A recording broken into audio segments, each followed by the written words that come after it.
Hello and welcome to the Multimedia Sherpa channel. In this session we're going to look at nested animations and some more advanced techniques. Cue the music.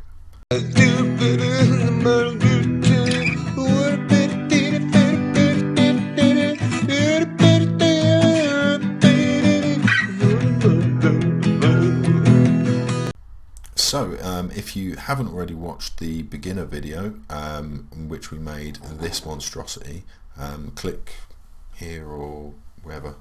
There's a video popped up.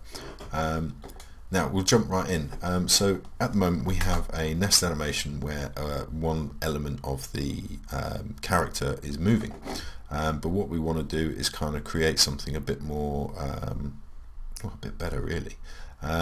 What we were savvy enough to do in the previous video was break down the drawing of the character into different layers, which means that we can actually do something with it, you know, over a period of well, it basically means that we can animate the different elements fairly easily. So for example, with these eyes, we might want to have one of these eyes kind of just drifting. That would help actually if I put on the right layer. Okay, well we could go back to the beak, but we'll just do the eyes. We'll press that, and then what we'll do is we'll just get the eye drifting a little bit back and forward. This guy doesn't look the most sane. Yeah, that's really weird. Okay, he's yeah, he's a strange one. What I'll do now is quickly fill in these gaps. Ideally, I'd have put the kind of back of the eye and the pupil and all that on their own little layers. But as this is a really quick video, we won't subject you to that kind of boredom. I'll copy those frames and I will get them to paste them in and reverse them. Okay, I think that's it. Yeah, reverse those, and we'll just put on another one so that the eye will kind of stop for a little bit. Now, it's kind of it's important. You see, in the last video and that video, I've reversed the frames so that the nest animation starts back at the where it came from. Basically, if you're going to loop something, you need to make it seamless. So you need to make sure that the start point is the same as the end point. The easiest way to do that, if it's an action that's repeating, is to copy frames and paste them, although that might not work for every conceivable kind of animation you may be doing. For little things like this, it sometimes does work, and it sometimes does work well. So what I'm going to do now is I'm going to look at the feet and animate the feet. So I'm going to convert them into a symbol, and we'll call them feet. We'll keep them as a graphic, and all we're going to do is kind of just put on yeah, frame,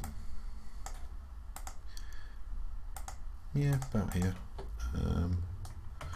F6, and we're just going to rotate them a little bit, and then we'll get them back here, back to the beginning. Just to check that, I'm going to use this little tool here. It's called the onion skin tool, which allows you to kind of go in and see where your feet started off at. So they started there, they're now there, and so if I use this and move them back, we can use a classic tween, and what we should see is that when we now test our movie, the eyes are moving, and wow, that's a pretty disturbing looking character. But he's static, and that doesn't look too good. Yeah, the bird's kind of static. I had a bit of a computer failure there, which is why the video's kind of faded back in. So what we want to do at the moment, just to kind of catch up, we've got this guy here, but we want him to move up and down, because when a bird's flying, it's very rarely kind of just that flat thing, and it adds another element and dimension to our animation. So what we're going to do is we're going to delete him from our main timeline. Don't worry, he will be alright. Then we're going to create a shadow. Okay, and we're going to base and we're going to create a whole new kind of movie clip and timeline around that shadow, which we're going to put them in. Watch and you'll see. So first of all, we need to take the alpha down to about 50% for our shadow, because shadows are pretty see-through most of the time. Although I'm having a mare here, actually put that on. Okay, fine then. And shadows don't have outlines. So here's our shadow. We'll convert that into a symbol, and we'll call it shadow. Double click in, and there's our shadow there. We're going to add a new layer in, go to our library, and grab our bird. Okay, we'll put him in. Now what's going to happen is bird's going to start about here, and then he's going to drop down over 15 frames. He's going to drop down to about here, and then so we'll put that in with a classic tween, copy those frames, paste them in and reverse them.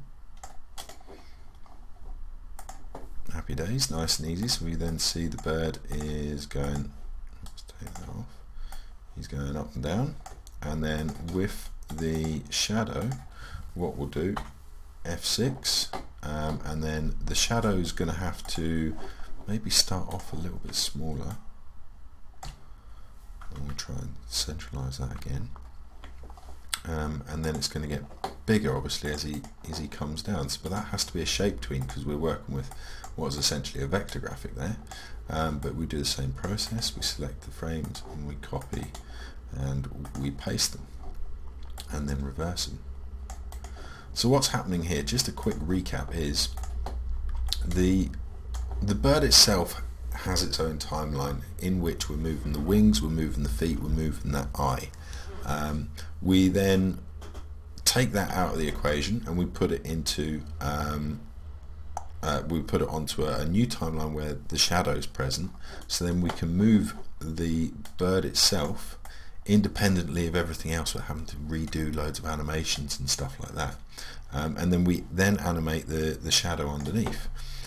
So that gives us this one complete nested animation with multiple layers. It gets a bit like Inception then, but you see it's moving up and down, and when it's kind of clicking back into place is the end of the 100 frames on that timeline, and that's pretty cool. Now I'm probably going to cut out and fade back in again. Yeah, probably. Oh no, let's have a look. So what we've got here was this is from an old tutorial with the background and stuff like that. You know, it was the advanced background tutorial where we had that guy. But just to show you, we should be able to bring in. Here's a bird. Yeah, we should be able to bring in the bird from here. If I move that down,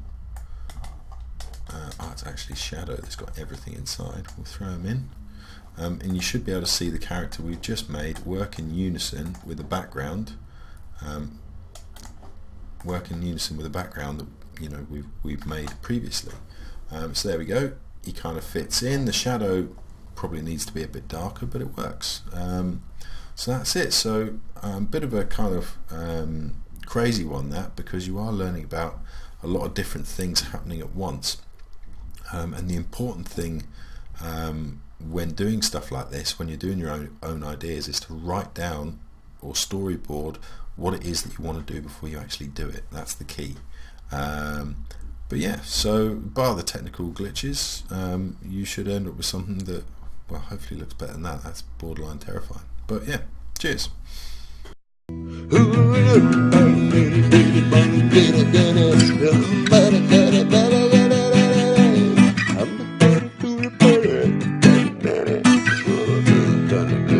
Watch telly.